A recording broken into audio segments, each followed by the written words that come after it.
Hey, deserving listeners, a lot of you have been asking me to react to this interview with Jasmine on Entertainment Tonight. Let's watch. About my own actions, I wish I could take the time back to the past and act in a better way, but it's kind of late. It's always the same. It's always the same. You always make me look crazy. I never said. Yes, you do. You're always defending that goddamn bitch, and you're comparing me to her all the time. Yeah, so they're showing us a clip from the show in which Jasmine seems to be legit having a meltdown, and I think it's due to betrayal and abandonment traumas that are being triggered in this moment.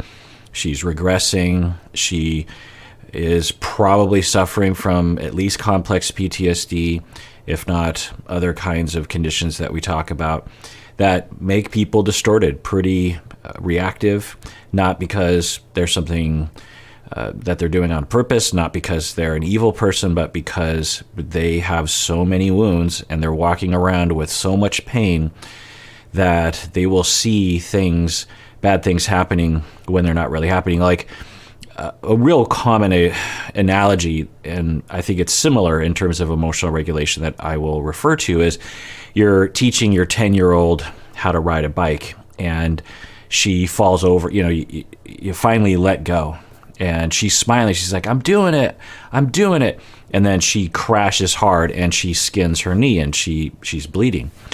And she's crying, and you come up to her and you say, oh my God, you were doing so well. How are you feeling? And she snaps back at you and says, this is all your fault. You forced me to do this. You let go. You never should have I never even wanted to ride a bike, even though she did. We look at a 10-year-old and say, well, she's hurt, she is upset, and she's not seeing things rationally. In the moment, you're to blame, and she hates you, and everything is your fault, and you did something horrible to her. But because of immaturity, it's because of lack of differentiation, it's because of the age, and it's also because of the context. She's in a lot of pain, she's scared, and she doesn't know what to do, and she's freaking out. Well, it's not like adults aren't like that. I can tell you that I'm enjoying a lot watching the other couples. I'm so into what's going to happen next. It's so interesting. Yeah. But then when it comes to my story, it hits me differently, It's always kind of hard. I judge myself a lot on my actions, Yeah, I'm sorry that she's going through that, and good for her for being honest about that. I am quite sure that everyone on this show, and I've had some confirmation from some cast members, having had conversations with them at times. Yeah, just imagine. The way they edit it, because a lot of people go on the show thinking, hey, I'm fine, or yeah, sometimes I go a little crazy, but then they see it. Just imagine if your worst fight with your partners were to be filmed and broadcast to the world, and then you just have to watch it, and of course they edit it so that it maybe even looks a little worse, and it could be a shock to the system. So she is honest and able to, and like I've been saying from the beginning, although she does at times have these episodes that are, I think, based on past traumas that are being triggered, and then she distorts, and then she gets, extremely agitated. She, in that state, started to exhibit abusive language and behavior. She said, you will do as I tell you, that kind of thing, or it wouldn't have happened if I wouldn't have gotten so upset if it weren't for that thing that you did. That's, it's abusive cycle language. And often abuse cycles come from these kinds of wounds. But anyway, in contrast to that, she did exhibit the ability to reflect on that and the ability to recover pretty quickly. And the ability to admit. She would say, yeah, I can have episodes. I can't remember the language she was using, but she recognized that, which can happen for some people. They have these reactions, and then they so frequently, and then they start looking at it like, wow, like I get real reactive sometimes, but they don't know how to deal with it because they haven't gone to a therapist. And so they just sort of say, well, I guess I'll try to apologize for it, or I'll just warn people, like, watch out for me when I get triggered, like I go off on people. And then they might even kind of be convinced of the premises of the episodes. But anyway, so I'm guessing that Jasmine will have some reflection. She seems to be exhibiting that. because sometimes I was like out of control, for some of the things that I did on the show. And it helps me just to have like a self-reflection on myself. You have something with the waitress. Okay, good. So she's saying she's not blaming, well, we'll see. She's not blaming Gino at this point. She's saying it was a good opportunity for me to reflect on myself. And we saw in one of the recent episodes where she was able to do that. Absolutely. Absolutely. I regret. I believe it was like way too much. I believe that it is okay expressing how you feel. But maybe my approach, the way I expressed those feelings, was definitely not the best because I was being way too emotional. Okay, I'm not sure what she means by that. A lot of people will say that in life and on this show. I'm just telling you how I feel. No, you're not. You're attacking someone. That's not telling someone how you feel. To tell someone how you feel, one, you have to know how you feel. A lot of people don't know or they don't stop to look. And I suspect if she were to say how she felt, she would say, I'm scared. I'm scared of losing you. That thing that you just did triggered fear in me that I'm going to lose you, that you're going to leave me, like all the other people have in my past. I'm afraid. That thing that you did, it hurt my feelings. That's telling someone how you feel.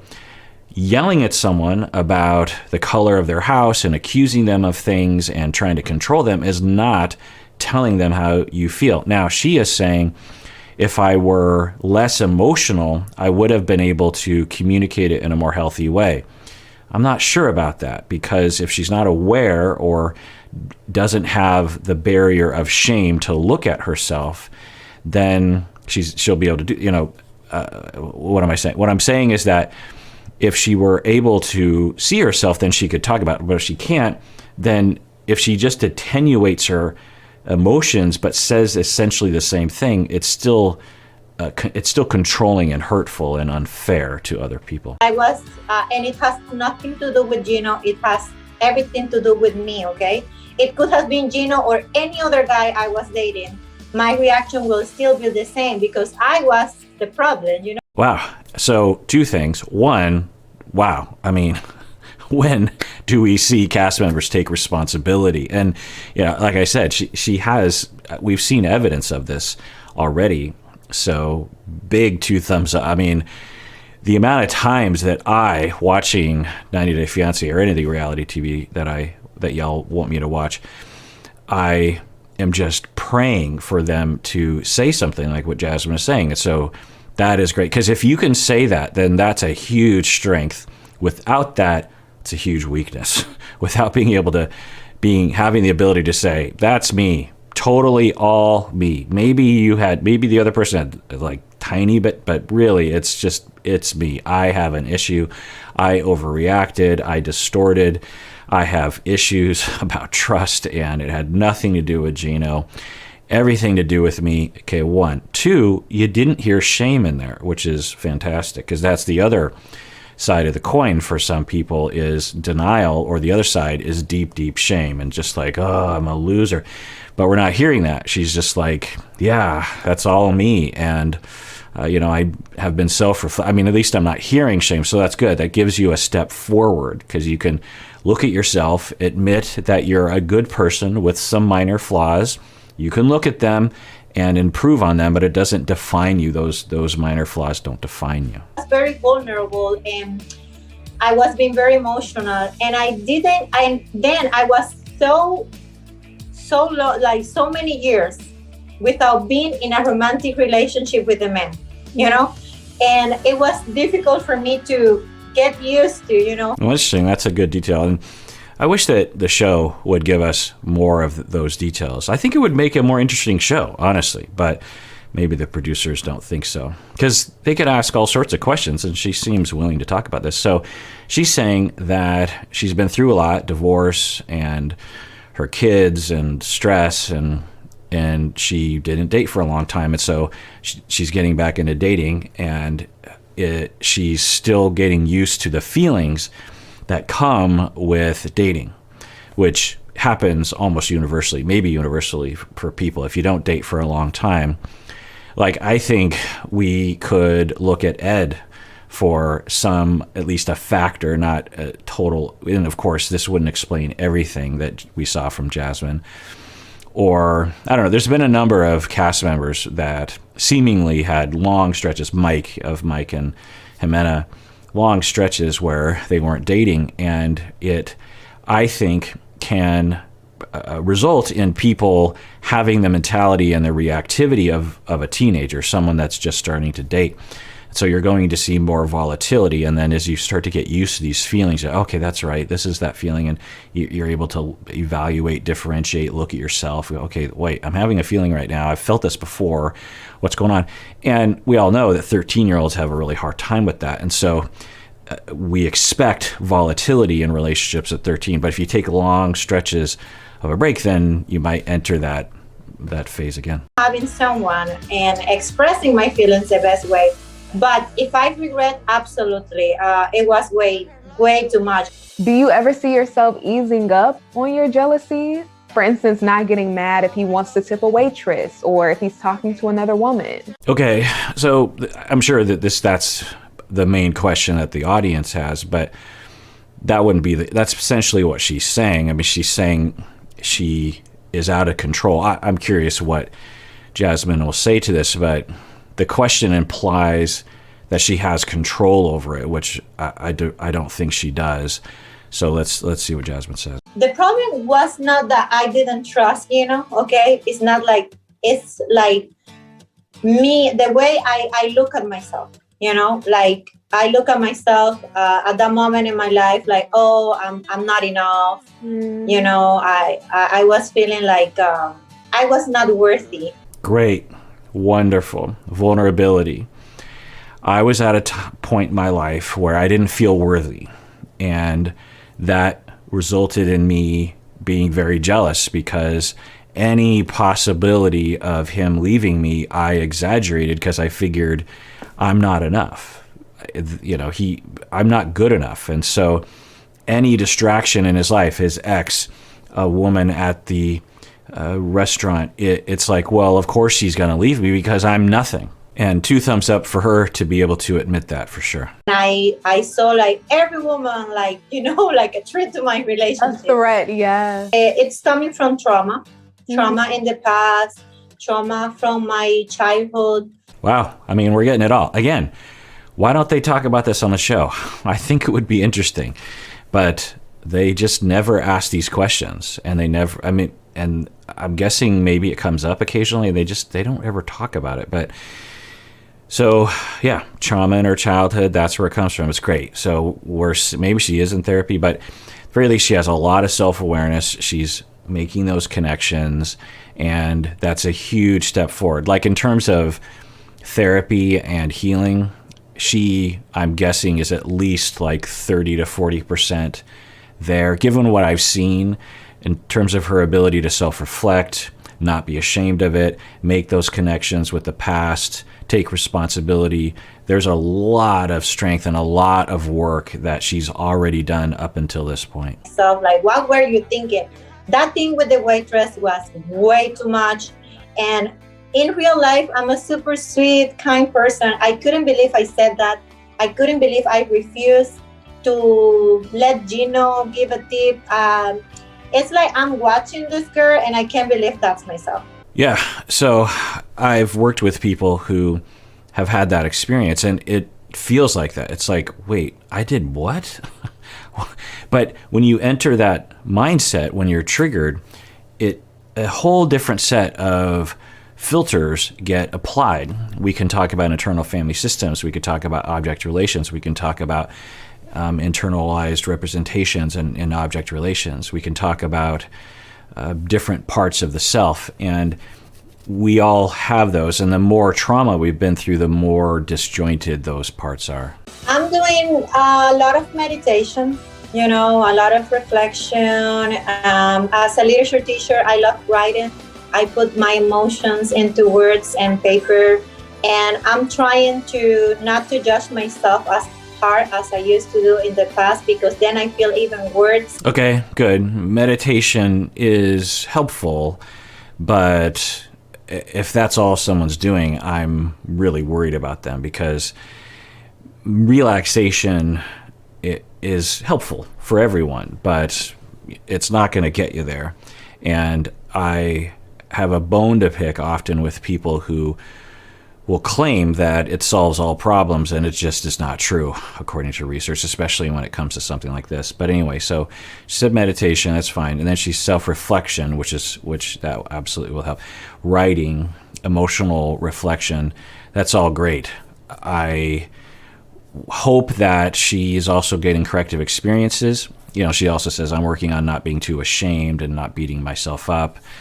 So hopefully she's getting support from other people, because the real change in our personality occurs through relationships, and those corrective experiences that we have that really teach us, like, oh, I am lovable, I am worth something because someone treats me that way. Let himself get too emotional by the heat of the situations, you know, and he's extremely sweet. Very sweet guy, you know, and that's a gentleman. And that's, though, to me, those were qualities very hard to find in a man nowadays. Good. She's able to compliment him without any reservations. And those kinds of personalities can fit well together. When you have someone who has relational traumas that result in distortions and reactivity, sometimes someone they match well with in a healthy way, also could go in an unhealthy way. They match well with someone who is more subdued, more reserved, more careful. Now, that can be a strength in that they don't, when the traumatized person reacts, the reserved person is just slow, and it just brings things down. It prevents things from really getting out of control. Because you could imagine if you are easily triggered and then you attack, and the other person is easily triggered and they attack, then you get some pretty bad situations. And we could think of some couples like Darcy and Jesse, I guess, would be a good. I don't know if that's an accurate conceptualization to them, but they definitely would escalate very quickly, right? Then you think about like Angela and Michael, where Michael is more reserved. Angela will react, but Michael will keep things.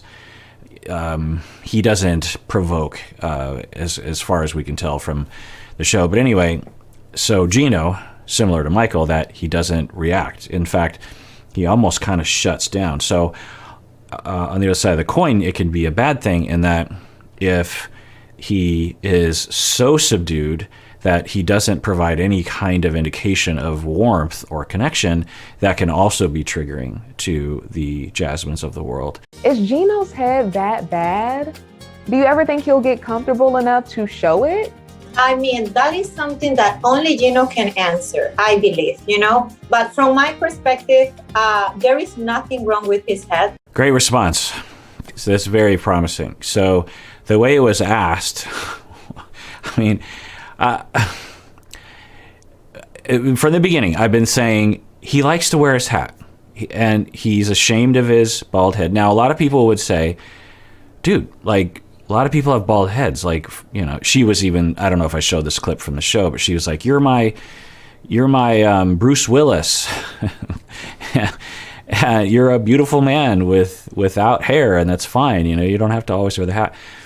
And so on one hand, you could see someone being like, hey, you're attractive, you don't need to wear the hat.